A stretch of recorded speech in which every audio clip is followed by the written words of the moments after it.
Hi, my name's Jonathan Cohn. I chair the Issues Committee with Progressive Massachusetts, and I'm recording this short video to talk to you about what it's like to lobby your legislators. We'll talk a little bit about what that is like in terms of the different parts that go into planning and follow-up, kind of the macro picture of what you should be having in mind while lobbying legislators, as well as what excuses that you might be hearing and how you can try successfully to push back.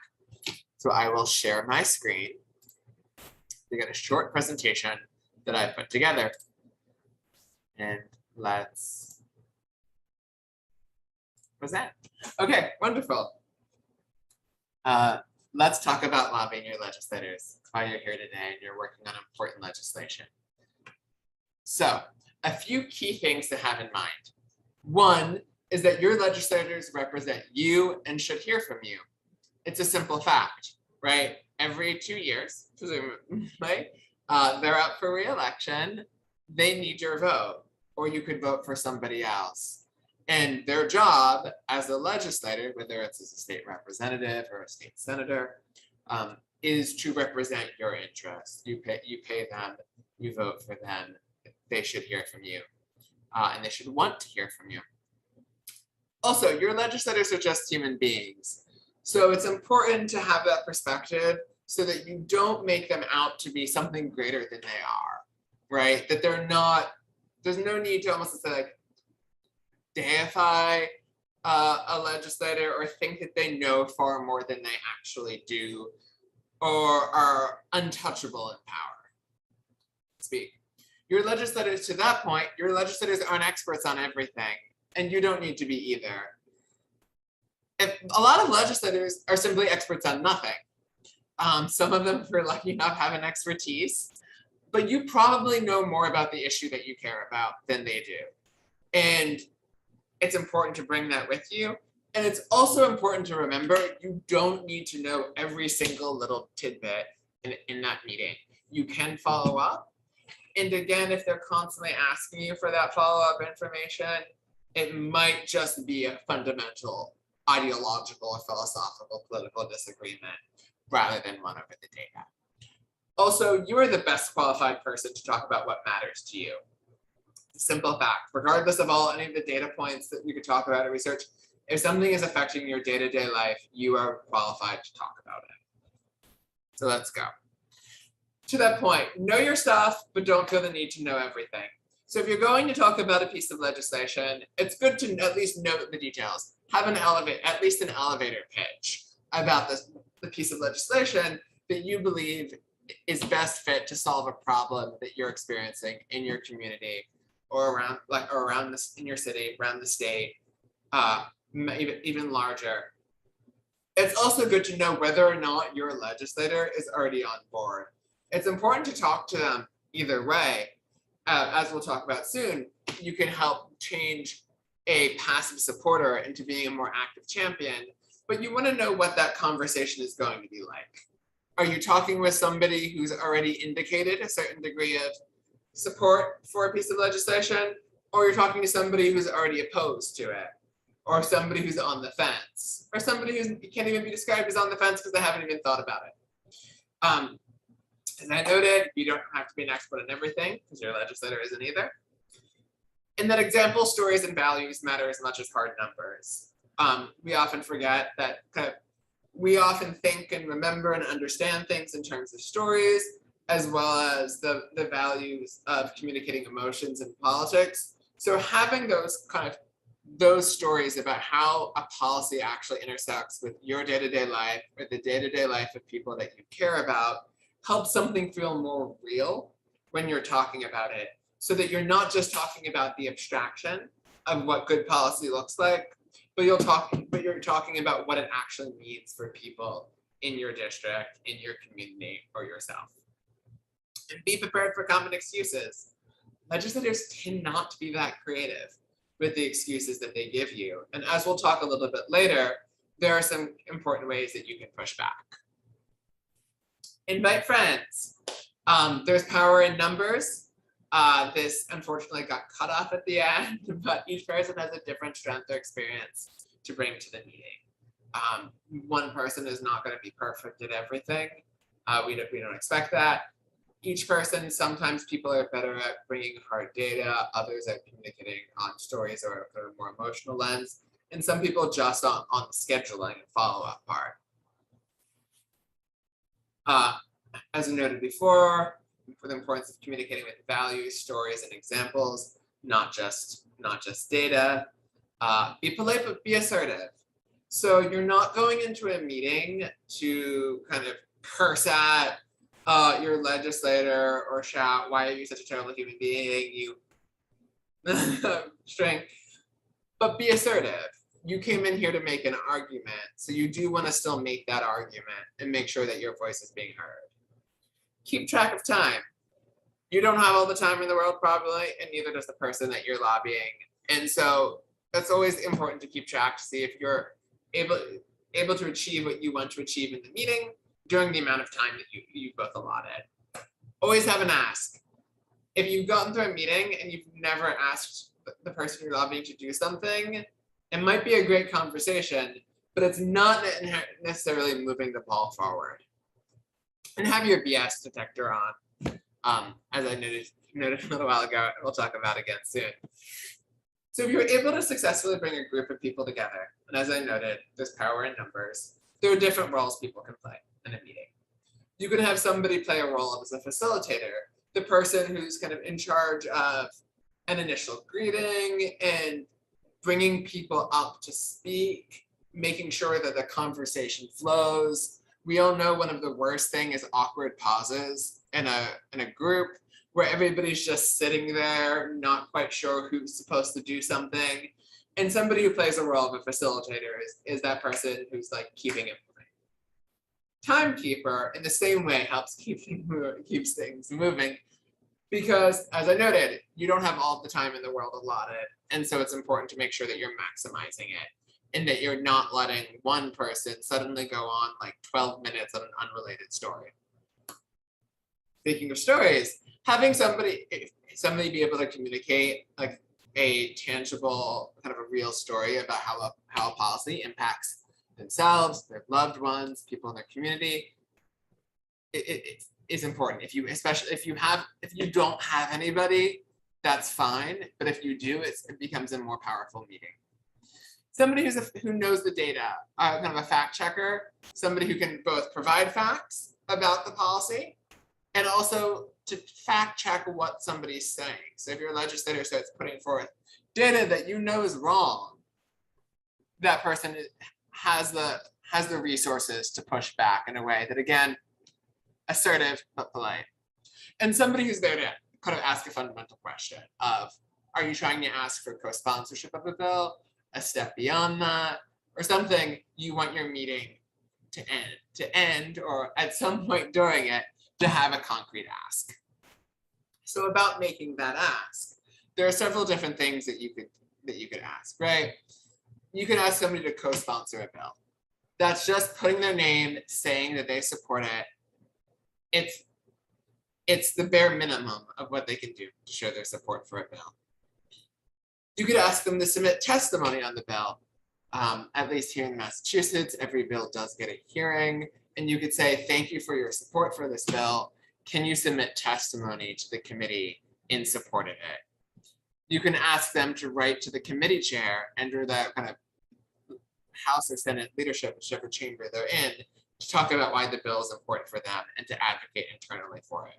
You can also, again, in terms of internal advocacy, you can ask them to lobby their colleagues on a bill, because the good legislation tends to pass because of a mix of internal organization in a legislative body and the external organizing of advocates and activists. And they can also publicly champion the bill. Maybe that's actually hosting an event about it to help raise awareness in the community, or writing an op-ed or a letter to the editor about the bill, or filming a short video for an organization about the bill. Something that steps up the game for what they're doing to help drive attention and pressure.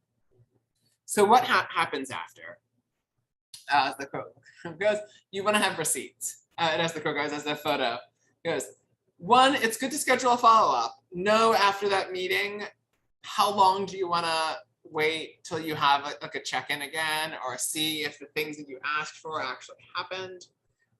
It's good to stay connected with the people from the meeting so that you can again follow up collectively or share notes off an experience. Keep track of what your legislator does. If your legislator says, I'll co-sponsor that bill, you want to see that. If they say, I'll send that letter, you want to see that letter. And whatever that you do, you want to amplify kind of the experience. And what I mean by that is if they do something good, you can reward them on social media in terms of letters to the editors or op-eds. If they're being resistant, you can use those same tools. To the contrary, one thing that I often tell people is that one of the advantages that you have over your elected officials is that you have the ability to give or deny them good press. That's something that you have as a source of power that you have as a constituent that they do not, and they can only push back against to a certain extent. Ignore this slide that is not finished.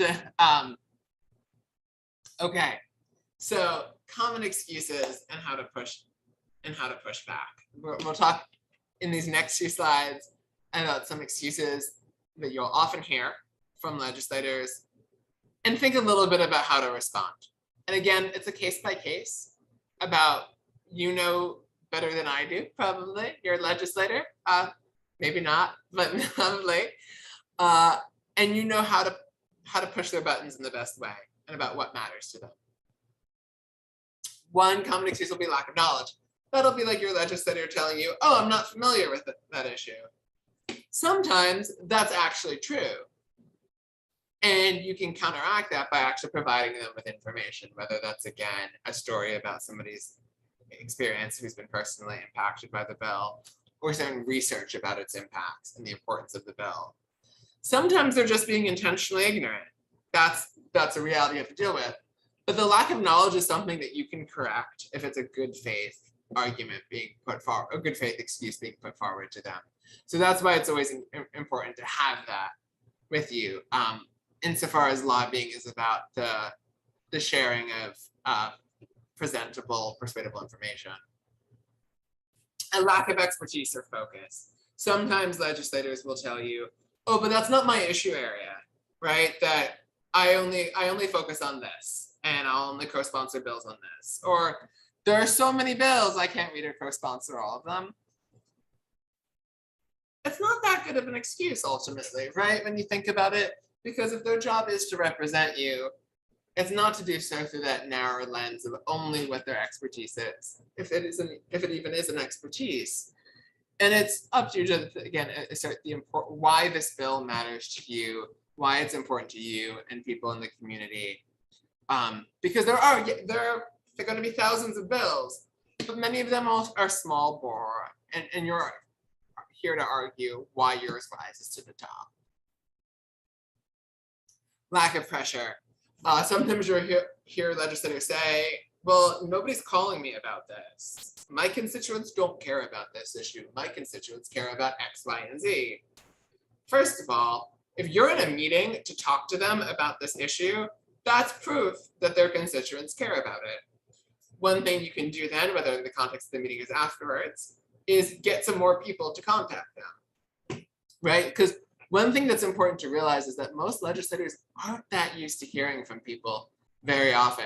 So if you can even get like 5 friends after a meeting to contact your legislators, suddenly they feel like they're getting a barrage of calls and emails from the district, and that helps shape their perception. One thing I often think of in this regard is about how both Democratic and Republican legislators tend to think that their districts are more conservative than they really are. There was a study about a decade ago on this point and it looked particularly on issues around single payer and on marriage equality. And it showed that kind of real divide, that with conservative legislators, it was like many points away that they thought that their constituents were from what they actually were, when looking at support for those two issues. But even liberal legislators thought that their constituents were more conservative than they really are. And a lot of that is perception. And you have the ability to help change that perception. again, to that point, the lack of popular support that they'll say, where my district is very conservative. Sometimes that's just flat out false. Here in Massachusetts, we often hear legislators talk about how conservative their district is. And yes, it does have a lot of people who seem to love tall, white, male Republican governors who look like they're straight out of central casting for a patrician New Englander. But typically, Trump lost by a large margin in these districts.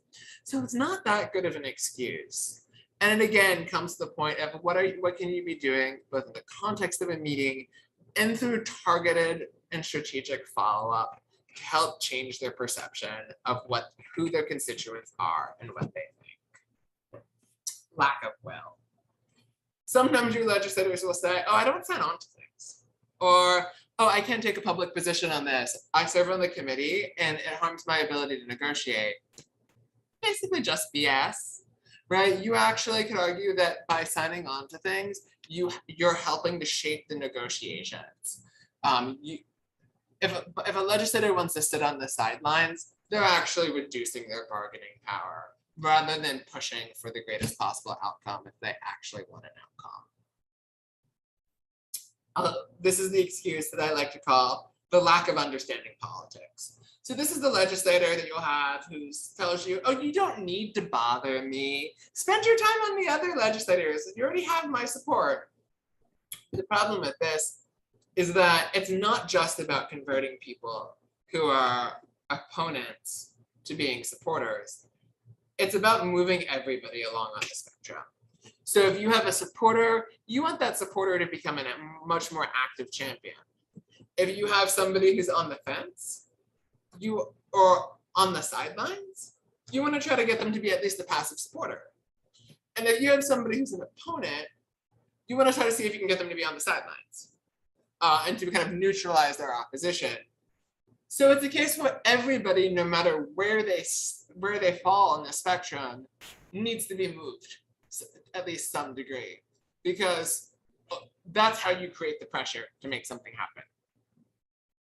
A lack of independence. That's when your legislator might tell you, oh, but what does leadership think about this? Does the governor support it, or does the speaker support it? It's not their job to do what people higher ranking than them tell them. They're not their boss. You as their constituents are their ultimate boss, and they should be legislating around what they think is best for their community, not what they think is the current whim of somebody higher than them. A lack of time. This is kind of like it comes to the issue of balancing priorities, where they'll tell you, oh, we have so many things going on, or I'm too busy with the budget to deal with issues like this. And at the end of the day, like it was with some of the other excuses, it's up to you to communicate why this is important and why this issue should be a priority for them. Because lack of time is not a good excuse. If you look at how much legislative output happens in a session, it's not a lot compared to what they could be doing. And they spend a lot of time on recess. That's not to deny the hard work that many legislators put in, especially with constituent casework. But at the end of the day, they can walk and chew gum at the same time. And they should be doing that a lot more than they currently are. So that's the short presentation that I've put together. I'm sure that your presenters will have a lot of good additional discussion to talk about the exact bills that you'll be lobbying on, in the details of who your legislators are and where they fall under that spectrum. If you'd like to learn more about some of the resources that we at Progressive Mass have about lobbying your legislators, you can check that out at progressivemass.com. You can follow us at Progressive Mass on Twitter, Progressive Massachusetts on Facebook, and you can contact me at issues@progressivemass.com. Thank you so much, and may you make good trouble, good, polite, but assertive trouble in your meetings.